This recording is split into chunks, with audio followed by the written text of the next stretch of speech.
ناظرین کرام السلام علیکم۔ محترم ناظرین، ہم اپنی آج کی ویڈیو میں حضرت امام حسین علیہ السلام کا واقعہ، اس کا ذکر آپ کے سامنے کریں گے تو یقیناً آپ کے لیے دلچسپی کا باعث ہوگا۔ ناظرین کرام، بلا شبہ ہمارے پیارے رسول صلی اللہ علیہ وسلم جو کہ خاتم النبیین ہیں، تاجدار الانبیاء، افضل البشر، محسن کائنات، خاتم المرسلین، آقا دو جہاں حضور نبی کریم صلی اللہ علیہ وسلم پر لاکھوں کروڑوں درود، نیز آپ صلی اللہ علیہ وسلم کی آل، ازواج مطہرات اور صحابہ کرام، صحابیات پر لاکھوں کروڑوں سلام۔ ناظرین، محبوب سے نسبت رکھنے والی ہر چیز محبوب ہوتی ہے۔ صحابہ کرام رضی اللہ تعالیٰ عنہ کو جو عزت و تکریم حاصل ہے، ظاہر ہے اس کی وجہ بھی حضور صلی اللہ علیہ وسلم کی ذات گرامی سے نسبت، آپ صلی اللہ علیہ وسلم کی زیارت کے شرف اور آپ صلی اللہ علیہ وسلم کی صحبت کے فیض کی بنا پر، اور اس پر امت کا اتفاق ہے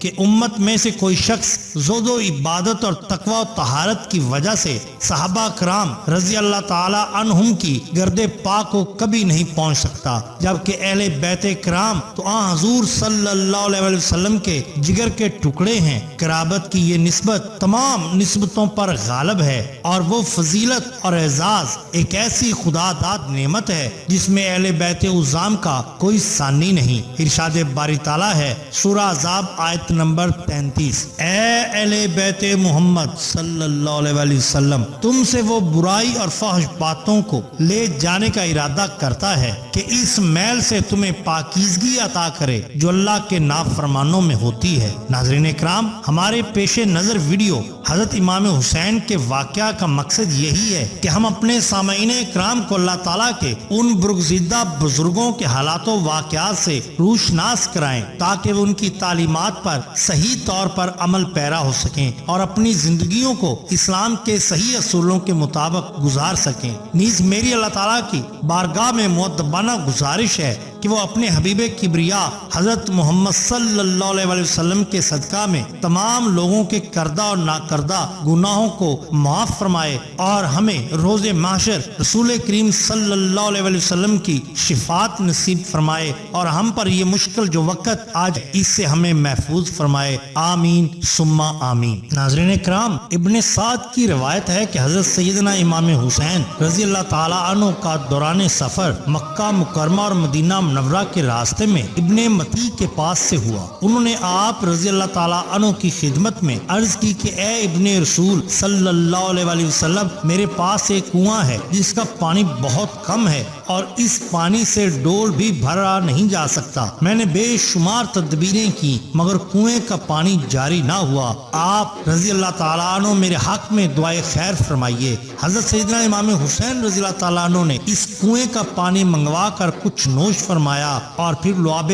دہن اس پانی میں ڈال کر وہ پانی اس کنویں میں ڈال دیا۔ جیسے ہی آپ رضی اللہ تعالیٰ عنہ نے اس کنویں میں اپنا لعاب دہن ڈالا، کنویں سے پانی ابلنا شروع ہو گیا اور پانی اپنی لذت اور شیرینی کے لحاظ سے علاقہ میں بے مثل ہو گیا۔ ناظرین کرام، شہاد النبوہ صفحہ نمبر 309 پر حضرت زہری رحمۃ اللہ علیہ فرماتے ہیں کہ مجھ سے عبد الملک نے دریافت کیا کہ اگر آپ بہت بڑے عالم ہیں تو پھر بتائیے کہ حضرت سیدنا امام حسین علیہ السلام کی شہادت پر کون سی نشانی پائی گئی تھی؟ میں نے کہا، اس دن بیت المقدس کی جو بھی کنکری اٹھائی جاتی تھی اس کے نیچے سے تازہ خون ملتا تھا۔ عبد الملک نے کہا کہ آپ رحمۃ اللہ علیہ نے میری بات کی تصدیق کر دی۔ حضرت ظاہری رحمۃ اللہ علیہ سے ہی مروی ہے کہ جس دن حضرت سیدنا امام حسین علیہ السلام کو شہید کیا گیا، اس دن شام میں جو بھی پتھر اٹھایا جاتا اس کے نیچے سے خون ملتا تھا۔ اسی طرح منحال بن عمرو سے مروی ہے، فرماتے ہیں کہ اللہ کی قسم میں نے دمشق میں اپنی آنکھوں سے دیکھا کہ